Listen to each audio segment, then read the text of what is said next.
at that point, you're not there to play it safe. Like if you're not taking risks, you're not competing. It's empowering, you know. I mean, anybody who's done a CrossFit workout, you finish your CrossFit workout and you're like, I'm on top of the world. Yeah. Like a hunger for competition and like that super intense structure, routine. I still had that desire. Listen to the way people feel and the motivations for doing the things that they did. It was like they were describing me to a T. I'm not trying to solve everything for you, but I know that sometimes you just need somebody to listen. Learned the most is how to fill my cup by filling others. Welcome to the Hungry Dog Barbell Podcast.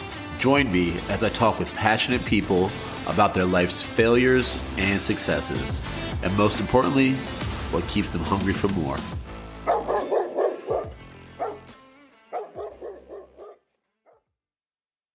Andrew, how you feeling today, dude? Good, man. A little bit cold. It's a little cold outside. I think it's like 30 degrees right now, which is much better than last week. Yeah. I'm feeling good. Yeah, nothing hurts so far. So, were you ever that gym bro and that athlete that was like anti-CrossFit? Maybe for like 4 months. That's when I had like a huge mental breakdown. I had a lot going on that year, and I was like, you know what? Screw CrossFit, screw this, screw that. And I was like, I'm done. And then I ended up gaining weight. I got up to like, I think 193, which at the time I was. Oh, wait, hold on. Where were you in life at this point? Were you college athlete? Were you like young adult? Like, were you working out? Were you just started CrossFit? Where were you? I was 2017. Yeah, right after the Open of 2017, because I did that Open year. Right after the Open, I was like, screw this, because I thought I was in really good shape, because I started with like a new team and everything like that. I was at 215 at that point. That's where I met Travis and Travis, Pat, and all them.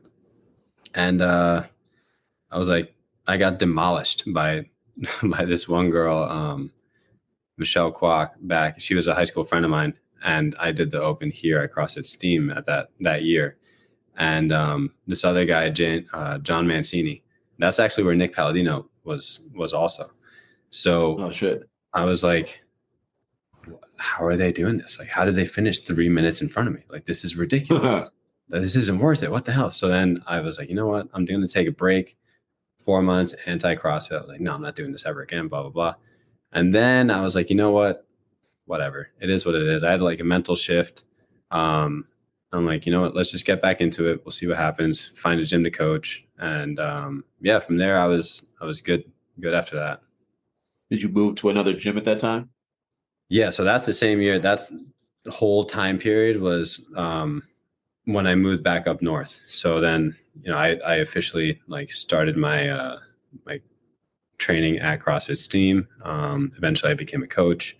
Then after that I opened up my own thing, and that's it, man. When you like came back to do it, right? When you went back to train and started coaching, was it like, I want this to lead somewhere else? Or were you just like, I'm just going to go back and give it another chance? No, it was, I mean, in the back of my mind, I always dreamed about having my own CrossFit gym. It just wasn't the right time. Right. So like, that wasn't where my focus was on. I was like, you know what? If God decides now this time, then now's the time. If not, then, you know, whatever happens. It's all good. So I was like, you know what? I'm just going to train, polish my skills as a coach, do what I got to do. And, you know, be of use in the community. So what I did was I would see people that had potential of being like really good athletes or whatever, or even people that just wanted extra programming. I'd be like, hey, dude, like, I see you doing some extra work. Do you need any help like with programming? Like, do you want some tips on this gymnastics skill? Hey, like your snatch looks like this, you know, maybe we can fix it with these positions. So I would offer like, not program, but I would offer like free workouts. Be like, hey, look, man, if you want, I'll program for you for like a month, see how you like it, give me some feedback. And then if you want to keep going, don't worry about it. I'm not going to charge you. It's not a big deal. I'm a firm believer in giving, not working for free, but like giving things to people. Because if they like it, they'll speak highly of you and your product. And it's not so much for the return, right? So if you're a genuine human being and you really care about helping people, then it will come back to you tenfold. Whether it's going to come immediately or not, that's not up to you. It's up to whatever you believe in. But that's what I believe. That's how I lead everything. So like, even now, like with people that are not 100% sold on their free trial, like if they're like, hey man, I love the class, this is awesome, I just don't know if I want to commit myself to this, I'm like, dude, no problem, no hard feelings, come back, hey, let me give you this free week, come back tomorrow, see how you feel. If you're too sore tomorrow, come back Wednesday, see how you feel. Talk to other people, maybe take another class. You took 4:30 today, try 6:30 p.m. or try 7:45 p.m. Different communities within different classes, all under the same family, which is what I consider my gym a family. And love it. That has worked pretty well. We haven't done any paid ads until like this new year. I just wanted to see what that looks like and how that would turn out. Didn't do anything as I thought it would. But, I think that that's truly the best way to go about our specific business in CrossFit, because, word of mouth is the best form of marketing, in my opinion. It is genuine. People are not going to recommend you. Like, why do you go to a specific doctor, a specific chiropractor? Because other people went there. It's the same thing. Like, why would I go to this barbershop if, this dude has busted hair all the time? This other guy's telling me, like 5 other people told me, hey, you should go to this guy because this guy's awesome. Like, I'm going to go with the guy that's recommended and support, local business and things like that. But big community like recommendations is like something we're trying to push at KOP right now too. Like just like I ask people, do you know anyone you think needs to work out? Like bring them in here, and if give them a free class. And just like you said, like it resonated me with so much. Like we are like telling people, hey, you could come to more than one free Saturday. It's not like you just get only that one. If you need another time to like kind of feel it out, like keep going, keep doing that. And eventually hoping that like kind of locks them in, But in the very beginning, when you were like just helping people, giving them tips and stuff like that, were you coaching already at that point? Yeah, I was coaching. I think like 2 classes a week, 2 or 3 classes a week. It was the nighttime because I was working in the city full time too. I was working at an architecture firm, and then I would rush to the train, get in trouble for leaving 10 minutes early because God forbid you leave 10 minutes early at a 9 to 5, and then I would catch the train, get on there, go to the gym. I spend like 2-3 hours there, do my workout after I was done coaching. So people saw me how I would lead a class, and then I think that just led naturally into people being able to like trust me with their personal fitness. I think you told me that you did personal training on the Meadowlands episode. Am I making that up before you were a CrossFit coach? No, that was John. Yeah. John did. So when people were approaching you for extra things, whether even if it's free, just like giving you tips outside of class, like did you feel confident like at the very beginning? Were you like, I can give these people like things that would help them? Yeah, I was highly confident.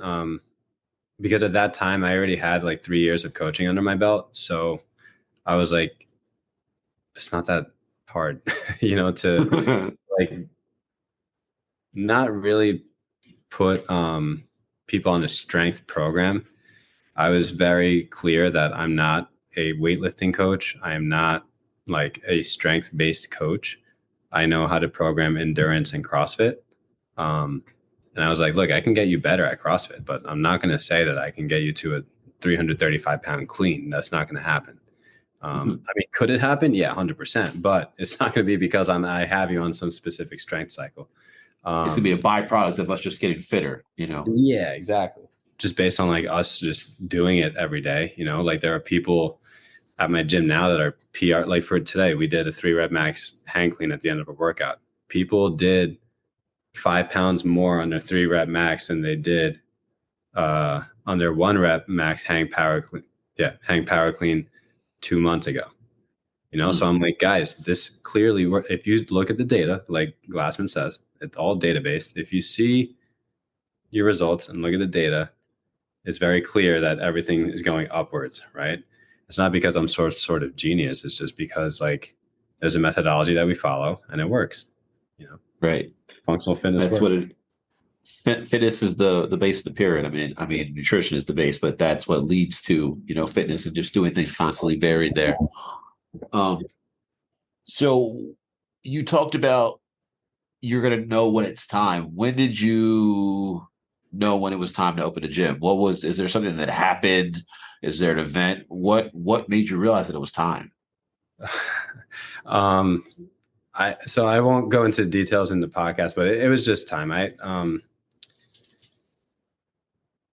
got very tired of coaching for someone, not that specific gym. It's just, I just got tired in general of coaching for someone. I wanted to own my own business. And at that time, Jason Khalipa, I don't know if he started that year or what, but I stumbled upon his podcast about 8 months before I opened my gym. And I was like, interesting, business of fitness. This is pretty cool. Let me see what this is about. So I started listening to it and I'm like, man, I really like his content. And then he's a very good speaker too. So like, and he loves coffee. So like, what else? This is perfect. So you see the power clean squat snatch. So that's kind of all you need. Coffee, business of fitness, Exactly.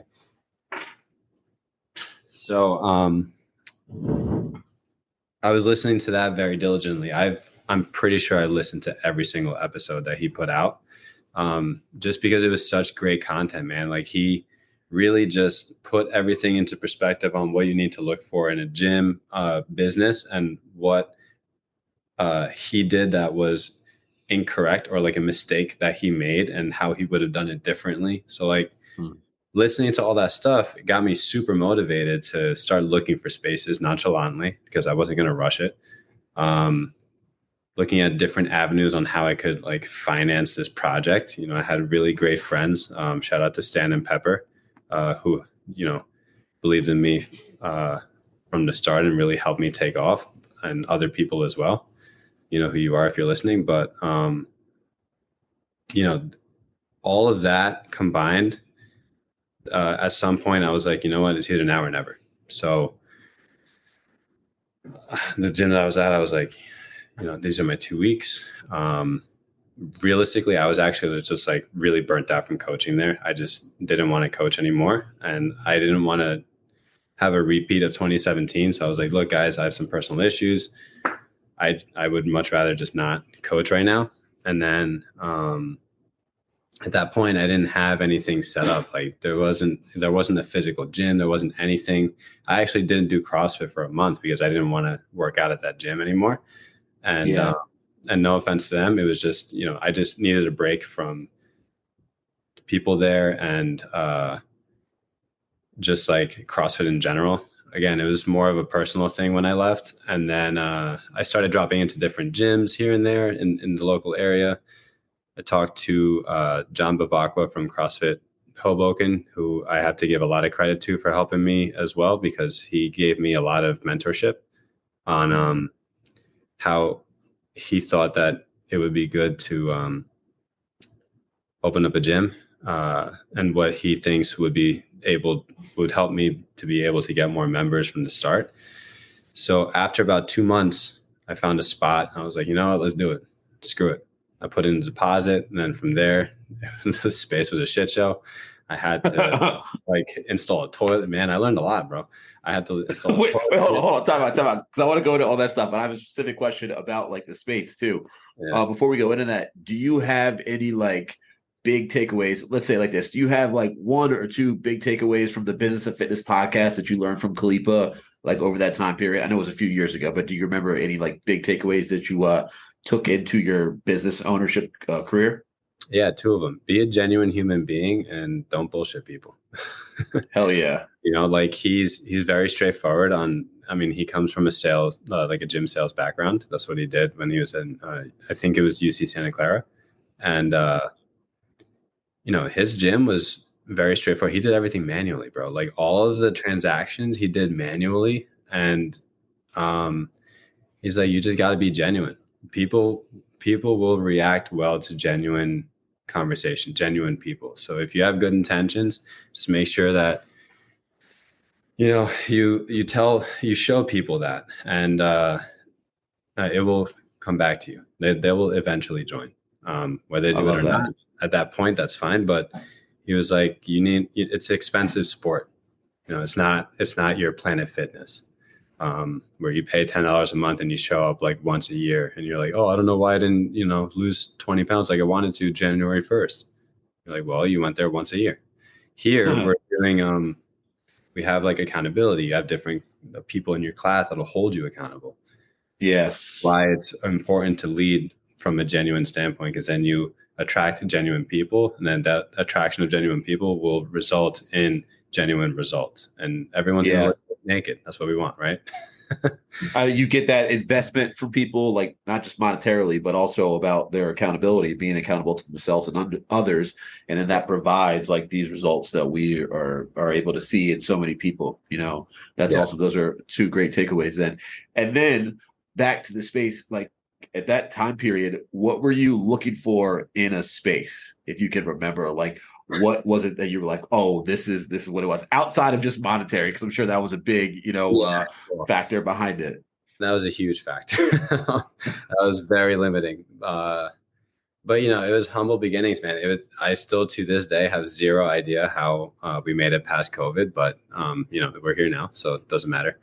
But when I first looked for a space, I was like, okay, I just need something to get up on my feet, right? I just need, you know, a studio space of maybe 1,000 square feet. And, you know, 1,000 square feet is not a lot for a CrossFit gym. So I ended up finding this place in Passaic, New Jersey. If you guys don't know Passaic, New Jersey, it's interesting. It's kind of, I would say it's like Northern Liberties in like 2015. That's okay. Okay. Everybody, if you're listening, come visit Northern Liberties. You can figure out what that means. Yeah. So we got this little studio. It was very nice. We had a plexiglass company that was next to us, which I didn't know they were there until I started smelling fumes. And I was like, oh no.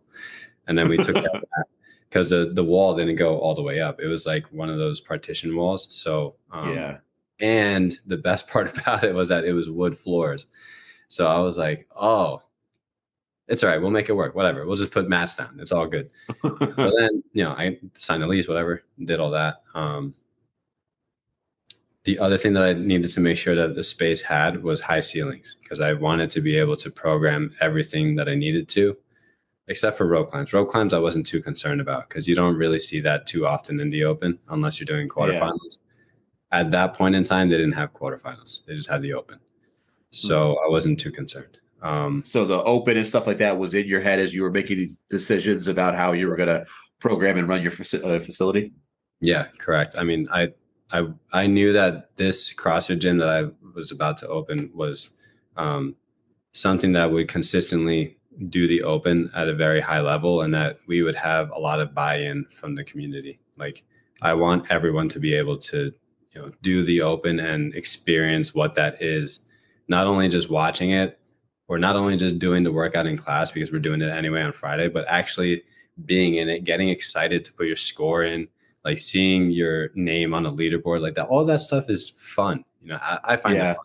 A lot of people don't find it fun, which is fine, but it's part of the experience, you know? And it really does get the community like pretty wild. And you know what I think CrossFit is? We get people to do uncomfortable things in a comfortable environment. Yeah. You know, like you walk in these doors, you are safe. Some of the safest and most accepted you're going to be out there in the world when you're at a CrossFit gym. So Correct. This is the place for you to do hard things. This is the place for you to push yourself, you know? Yeah, I agree completely. And that's what I tell people all the time too. We have people in this gym that are, forget how old, but we have a bunch of people in this gym that are pushing that 60 mark, right? And they love it. They come here 7 times a week sometimes just to hang out because they love being here. That's what I want you to like experience. I want you to take this free trial, this free week, experience that and see why people are here for 3-4 hours sometimes. just like bullshitting with other people, and that's what dope. That's what it is. If you had to describe year one in 5 words or less, what would you say about year one? Stressful. Straight up, right to stressful and risky. Stressful and risky. Pretty much. Go. There's 5 words, 3 words. And it was right to it, dude. What did you leave year one with? Like any knowledge or things that you learned? Well, I learned that there's a way to solve everything, right? So if you really, really genuinely want something to happen, you will find a way. Goggins says that all the time. So does Chad Wright, CrossFit is amazing because you have, again, talking about the community, you have so many people that support you. When we shut down for COVID, I wasn't going to be the one gym owner that was, going to say, hey guys, you're still a member of this gym. It's still operating. We need you to pay. I was like, hey, I sent out an email. I was like, hey, look, we're all in this together. It's pretty shitty what's going on right now. We have to close. If you guys would like to cancel your memberships, I completely understand. You do what you need to do to support your families. I know it's a tough time for everyone right now. So if you need to cancel, don't worry about the gym. We'll figure something out. But if you would like to continue paying, we would be forever grateful. There's no pressure. Just let me know what you need to do by Friday or whatever the day was, and we'll change things accordingly. Dude, the amount of text that I got from like the 30 people that we got in support of that was incredible. I mean, I know 30 people is not a lot of people, but it was really amazing to see that like only a few people didn't cancel, then that's when I realized I was like, I can't close this place. Like that doesn't make any sense. Why would I close this place when people they're not even going to the gym and they don't pay? So that just goes to show like how strong of a community CrossFit can foster, and how these gyms that we all work at and own can change people's lives. It's more than the gym, man. I think it's more than a gym. Hell yeah, for sure. I mean, it's so many people. We had the 15-year party back in October, and so many people signed the flag. Thanks for giving me a second home, and messages that are similar to that. People come here, and it's where they want to spend most of their time. I mean, if they could have their families with them all the time, then maybe they would do a little bit more, maybe a little bit less. But it's, like I said, become a second home for so many different people. Yeah. When you first opened, did you open as an affiliate? Were you a CrossFit affiliated gym? Yes, we did open as an affiliate. We were CrossFit KE.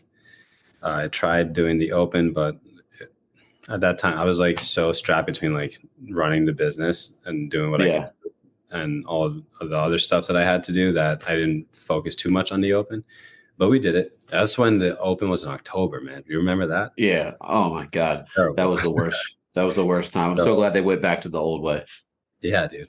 So yeah, we did do it. We were an affiliate, I think, for a few months.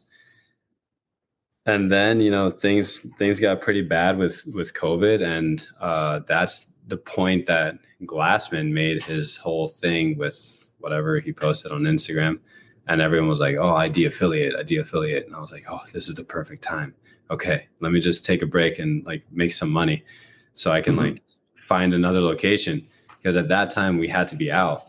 And I'm going to backtrack a little bit, but when I de-affiliated, it was simply because I didn't have the funds to actually do the affiliation fee, because we had some people did cancel, which is fine. Yeah.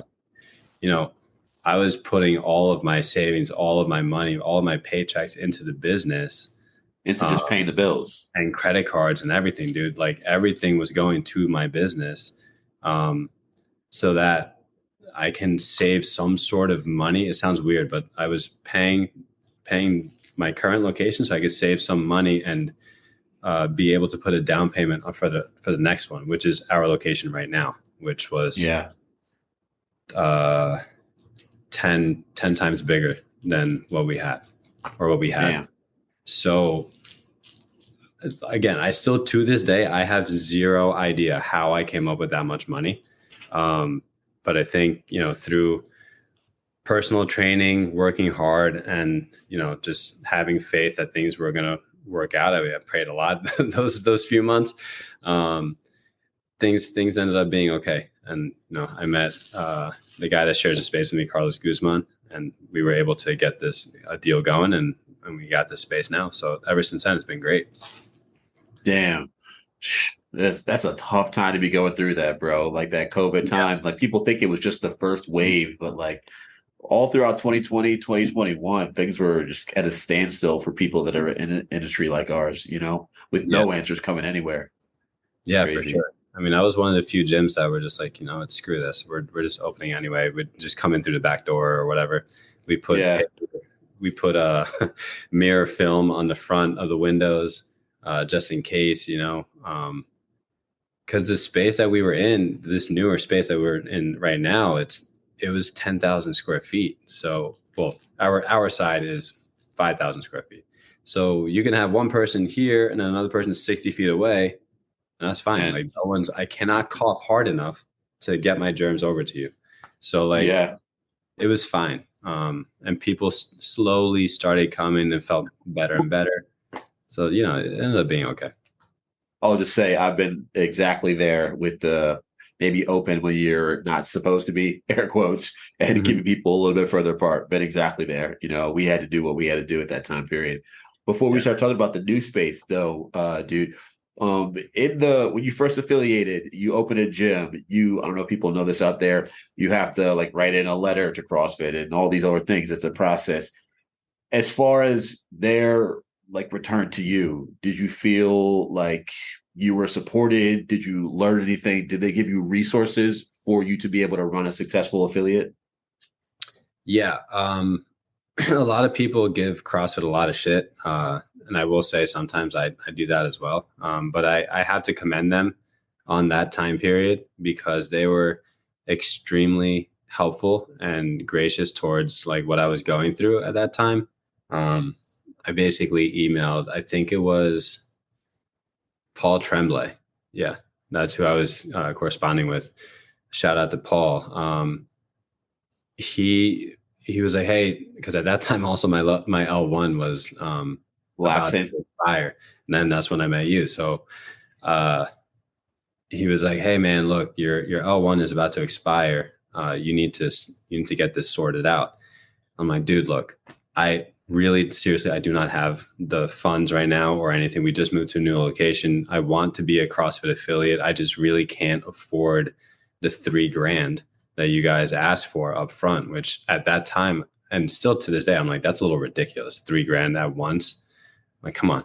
But then either him or one of his colleagues explained to me, no, we're going into this new model of, monthly payments, blah, blah, blah. And I was like, you know what, that actually could work. So because I was still working in the city. So I was like, all right, you know what, let's try that. Please put me in as an affiliate. And they're like, okay, but you still need your L1 or L2. And I was like, oh my God. So I asked him, I'm like, look, dude, can you at least meet me in the middle? I think when I took it, it was in November or December, right? Level 2. Yeah, it was right around the winter, my birthday time, the winter time. Yeah, around there. So I was like, look, man, I'm going to be completely honest. I need a few months so I can get back on my feet. We just opened a new space. We're starting to get new members in through the door. I just need to raise some capital so that I can fund my L2. He's like, dude, don't worry about it. We'll extend the sign-up date a little bit more, but you absolutely need to have your L2 by this date or we are not going to allow you to be a CrossFit affiliate. I'm like, oh, thank you so much, blah, blah, blah. So it ended up happening. I ended up meeting you at your L2 with Amy and Coach Panda, and that was a good time. And then, they were very helpful. They were like, just let us know what you need. Let us know the new location of the gym.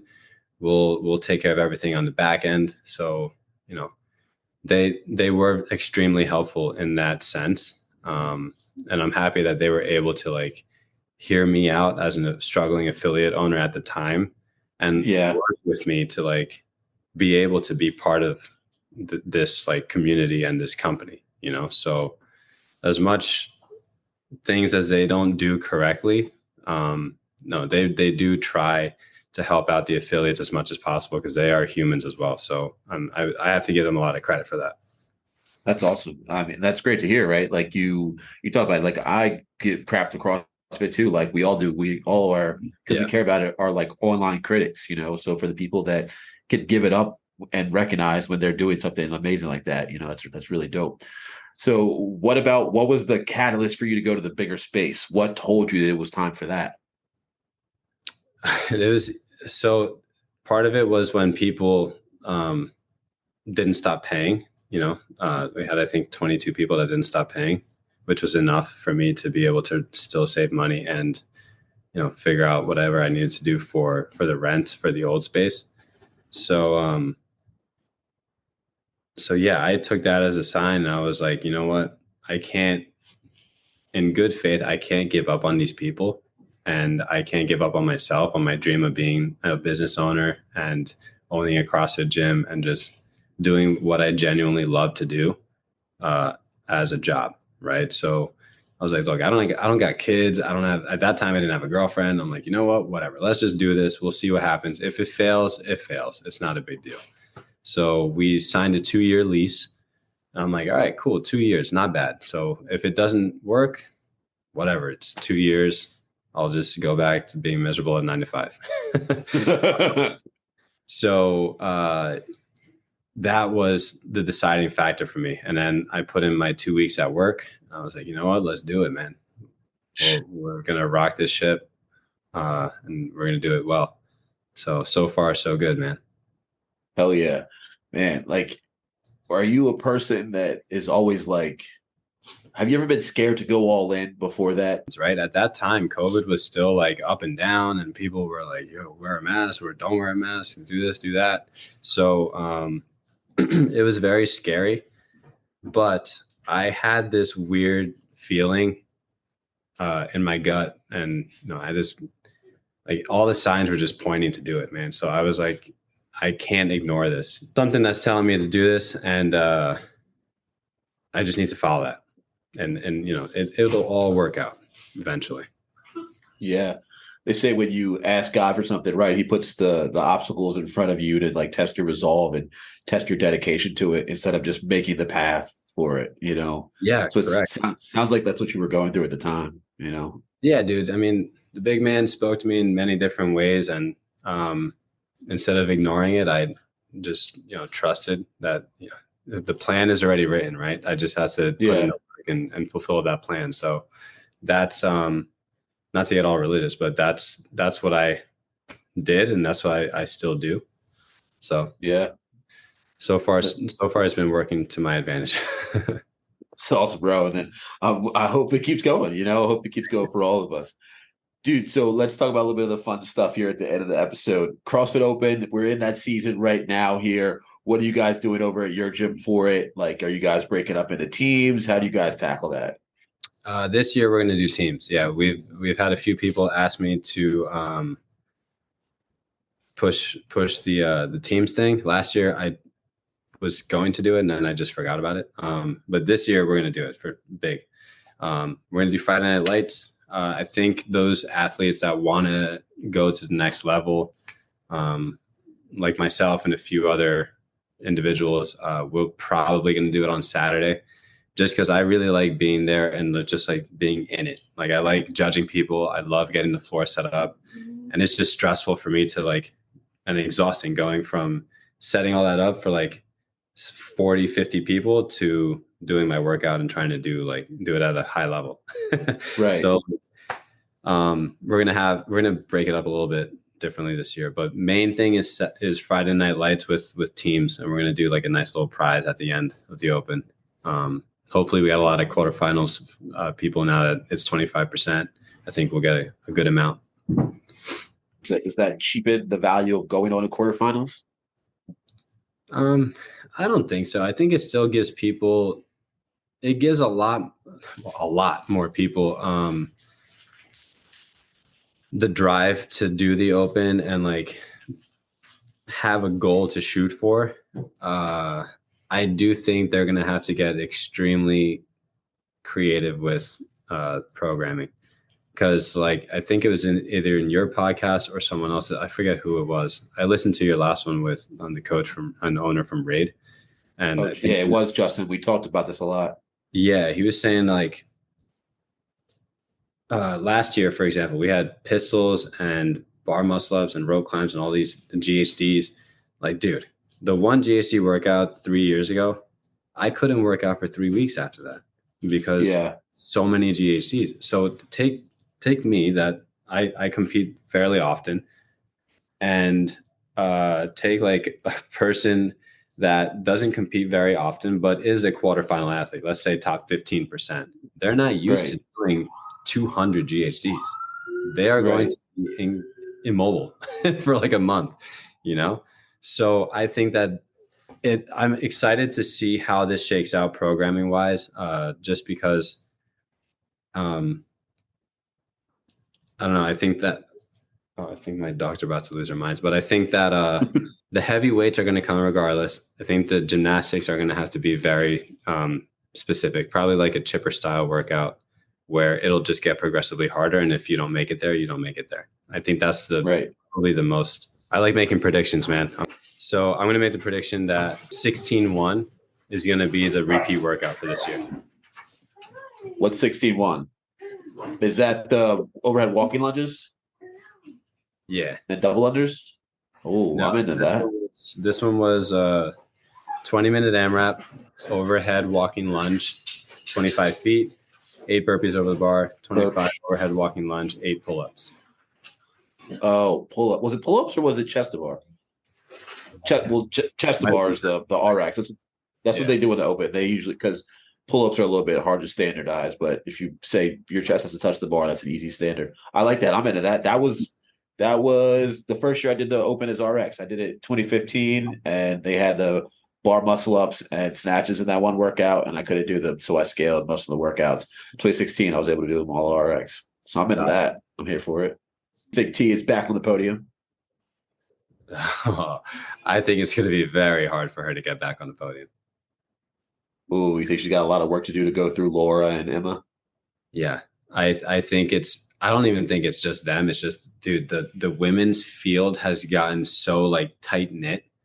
They're all so good at so many different things that like you can have, Laura be first in one thing and then Danielle second, and then she'll come like fifth in the other one, and then it'll go back and forth. I'm really excited for this year's games. I think it's going to be a dogfight for the women's top spot. Ariel Lowen. Yeah, last year was a monster. Yeah, she's been creeping and showing her how good she is at a whole bunch of different comps. So it'll be an exciting year for her. Yeah. I don't know, man. I'll make the prediction now. She's not going to be on podium. Tia's no podium? No podium. Oh, yes. I love it. I love when people make the bold predictions like that. What about the men? Who's going to be on top over there?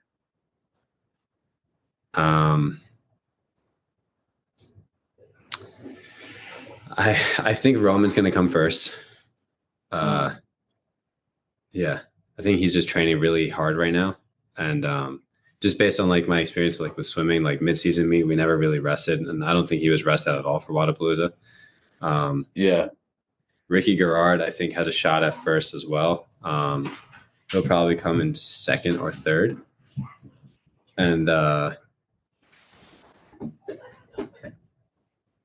Vellner. I don't know about Adler. Canadian. Adler, we'll see about Adler. We'll leave it at that. I don't think he's going to be up there. Oh, I'm interested to see. I think that the men's field is going to be the men's field. I think the women, that's really where you're going to see the fireworks like you were talking about. 100%. The women's field this year is crazy. It's going to be really cool to see. Yeah. So back to the open a little bit right before we wrap up here. Let's give this example. You have athlete Sally. Sally is 40 to 45 years old. she RXs 40% of your daily workouts throughout the week, and it's mostly bodyweight gymnastics and stuff like that. She has a high capacity for work. She can breathe heavy and still keep pushing. She does great at AMRAPs, but she's not super strong. We know like open standard deadlifts, cleans, what those weights are going to look like for the most part. I mean, 155 for the girls, 225 for the gentlemen. A workout like 20, was that this year? 22.2 comes up, the deadlifts and the burpees over the bar with the 155. Do you tell Sally to RX the workout because she can deadlift that barbell, or do you tell her to scale it to get a better workout? Scale it, yeah. Scale it. Now, there's so much hinging in that workout, so much potential for injury in that workout. Yeah, it was definitely not one of my favorites. I thought it was silly for them to tell us to step down from the box, but then deadlift and burpee for 12 minutes, 13 minutes, however long that was. I thought that didn't make any sense. I mean, my joints are made to absorb force, but my body is not made to hinge in that repetitive motion under load like that. It's just, but now Sally, the workouts are a little bit different. The open plays are her favor. Maybe this year they've dumbed it down because the open movements or they want more people to get through.